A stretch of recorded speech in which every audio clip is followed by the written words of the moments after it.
നമസ്കാരം, ഫുക്രിയിലേക്ക് സ്വാഗതം.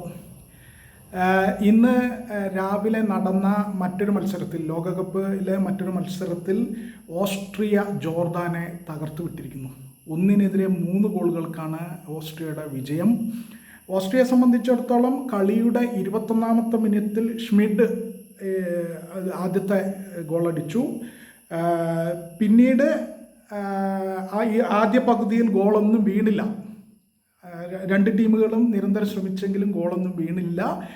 പിന്നീട് രണ്ടാമത്തെ പകുതിയിൽ 50ാമത്തെ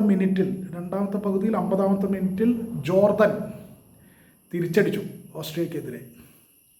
50ാമത്തെ മിനിറ്റിൽ ഓൽവനാണ് ജോർദന് വേണ്ടി ഗോളടിച്ചത്. തുടർന്ന് 76 മിനിറ്റ് വരെ ഇരു ടീമുകളും ഓരോ ഗോൾ വീതം അടിച്ച് സമനിലയിലായിരുന്നു. 76ാമത്തെ മിനിറ്റിൽ ഓസ്ട്രിയയ്ക്ക് അനുകൂലമായി ഭാഗ്യമുണ്ടായി.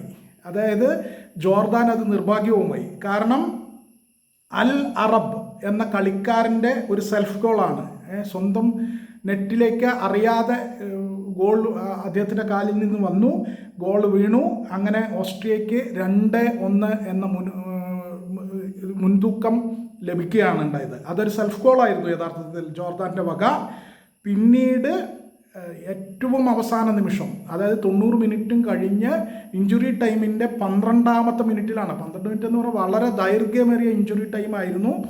12ാമത്തെ മിനിറ്റിൽ പെനാൽറ്റിയിലൂടെയാണ് ഓസ്ട്രിയ 3ാമത്തെ ഗോൾ അടിക്കുന്നത്. അർണോട്ടോവിച്ച് ആണ് 3ാമത്തെ ഗോൾ അടിച്ചത്. ഓസ്ട്രിയയുടെ